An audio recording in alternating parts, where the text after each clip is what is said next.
Hello बच्चों, आज पढ़ेंगे हम आकलन 7। अभी तक हमने कार्यपत्रक 37 तक देख लिया है और उनका ये आज एग्ज़ाम है।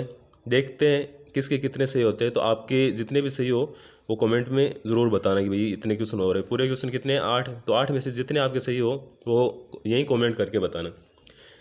पहला क्वेश्चन है आज का कि निम्नलिखित में से 15 का गुणज है। गुणज का मतलब ये होता है कि 15 के टेबल में जो आता है, 15 के पहाड़े में जो आता है वही। तो 15 का गुणज के लिए यानी 15 के पहाड़े में कौन सा आ रहा है? 8 आएगा क्या? नहीं। फिर 12 नहीं, 20 नहीं, तो क्या आएगा? 30। 15 दूनी 30। दूसरा क्वेश्चन है कि निम्नलिखित में से 12 का कोई एक गुणनखंड है। गुणनखंड का मतलब ये होता है कि इसका खंड यानी किसी कोई संख्या से गुणा करते हैं या इसमें जिसका भागजार है। तो देखो 4 का भागजार है 12 में, 7 का नहीं जाएगा, 9 का भी नहीं जाएगा और 11 का भी नहीं जाएगा। तो यानी 4 इसके गुणनखंड हो गए। तीसरा क्वेश्चन है 48 किस संख्या का गुणज है, यानी 48 किस संख्या का गुणज है, यानी 48 है वो इन निम्न में से कौन सी ऐसी संख्या है जिसके टेबल में आता है, जिसके पहाड़े में आता है। तो 5 के पहाड़े में 48 नहीं आता।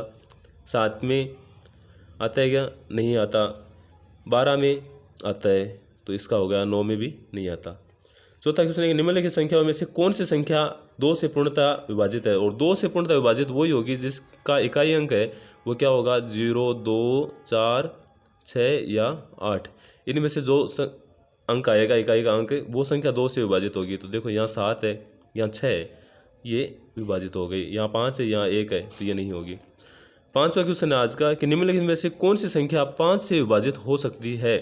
5 से वही संख्या विभाजित हो सकती है जिसका इकाई अंक है वो तो या तो 0 होगा या 5 होगा। तो 0 या 5 में से जिसका इकाई अंक है वो 5 से विभाजित होगी और उस पर अपने को गोला बनाना है। तो यहाँ देखो 5 या 0 नहीं है, यहाँ है तो इस पर बना दिया, यहाँ है तो इस पर भी बना दिया, यहाँ है तो इस पर भी बना दिया, यहाँ नहीं है, यहाँ है तो इस पर गोला बना दिया, यहाँ नहीं है, इस पर बना दिया और इस पर। तो जिन पे गोला बनाया है ये 5 से विभाजित है। छठा क्वेश्चन है कि दी गई संख्याओं के गुणज और गुणनखंड लिखें। गुणज का मतलब तो ये होता है कि उसका टेबल लिखने आगे, और गुणनखंड यानी उसमें किस किस संख्या का भाग जाता है। तो पहले लिखना है गुणज 5 संख्या तक, तो यानी 32 है, इसका 5 संख्या तक गुणा लिखना है। तो एक तो ये 32 हो गया, उसके बाद में क्या हो जाएगा? 64 हो गया, और उसके बाद में कितना हो गया? 96 हो गया, उसके बाद में 128 हो गया, और उसके बाद में 160। 60 का ऐसे लिखेंगे तो 60, यहाँ 120, यहाँ 118, यहाँ 240 और यहाँ 300।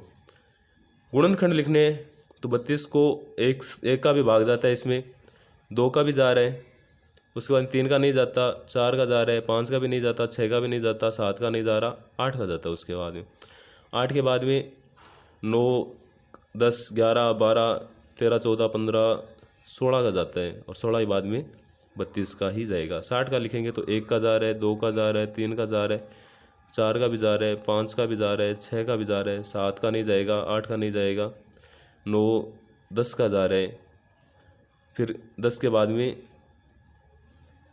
12 का भी जा रहा है, 12 के बाद में 15 का जा रहा है, 15 के बाद में 30 का, और 30 बाद में 60 का। ये गुणनखंड हो गए। सातवां क्वेश्चन है कि निम्न के सारे गुणनखंड लिखे, यानी पहले तो इनके अलग अलग गुणनखंड लिखने हैं और फिर उनमें से जो कॉमन आ रहा है वो। तो पहले 27 के लिख लेते हैं अपन। 27 में 1 का भाग जा रहा है, 2 का नहीं जा रहा, 3 का जा रहा है, 3 के बाद में किसका जाएगा? 4, 5, 6, 7 का नहीं जाएगा, 9 का जाएगा, और 9 के बाद में किसका जाएगा? 27 का ही। उसके बाद में 90 के लिखेंगे तो यहाँ 60 तक के जो लिखे हुए हैं ये आ जाएंगे कुछ। तो देखो एक आएगा, 2 आएगा, 1 का जा रहा है, 2 का जा रहा है, 3 का भी जा रहा है, 4 का नहीं जा रहा, उसके बाद में 5 का जा रहा है, 6 का जा रहा है, 7 नहीं जाएगा, 8, 9 का जाएगा, 10 का जाएगा, 11, 12 भी नहीं जाएगा, उसके बाद में 15 है, 15 के बाद में 16, 17, 18 नहीं है, उसके बाद में तो सीधा 30 ही है, 30 के बाद में 45 है, और 45 के बाद में 90 है। उसके बाद में 15 के लिखेंगे तो देखो 1 का जा रहा है, 3 का जा रहा है, 5 का जा रहा है और 15। अब इनके सारे गुणनखंड लिखने हैं, तो जो कॉमन आया है वो लिखना है। देखो एक तो 1 है, वो सब में है, तो एक तो 1 हो गया, गुणा उसके बाद में 3 है, वो देखो सब में 3 भी आए, 1 गुणा 3 यानी सारे गुणनखंड कितने हो गए 3। 8वां क्वेश्चन, दी गई संख्याओं के गुणनखंड लिखिए और बताइए कि दी गई संख्याएं भाज्य है या अभाज्य। भाज्य के लिए अपने को पता है कि कोई भी संख्या है उसका एक और स्वयं के अलावा अगर कोई तीसरा गुणनखंड होता है तो वो भाज्य होती है, और अगर नहीं होता तो वो अभाज्य। 48 का देखो गुणनखंड लिखेंगे तो अपन क्या लिखेंगे, 1 का भाग जा रहा है, 2 का जा रहा है, उसके बाद में 3 का भी जा रहा है, 4 का भी जा रहा है, 5 का नहीं जाएगा, 6 का जा रहा है, 7 का नहीं जा रहा, और उसके बाद में 8 का भी नहीं जा रहा, 8 का जा रहा है ना, 9 का नहीं जा रहा, 10 11 12 का जा रहा है, 16 का जा रहा है, 24 का जा रहा है, 48 का जा रहा है, 35 का लिखेंगे तो 1 का भाग जा रहा है इसमें, और इसमें किसका जा रहा है, 5 का जा रहा है, 7 का जा रहा है, और 35 का। तो ये इन दोनों के देखो गुणनखंड 2 से ज़्यादा है, और 2 से ज़्यादा होती है वो संख्या क्या होती है, भाज्य। तो ये भी भाज्य है और ये भी भाज्य। ये 63 और 57। 63 के लिए देखो 1 का भाग जा रहा है इसमें, 2 का नहीं जाएगा, 3 का जा रहा है, 4 5 6 7 का जाएगा, 8 का नहीं, 9 का जाएगा, 9 के बाद में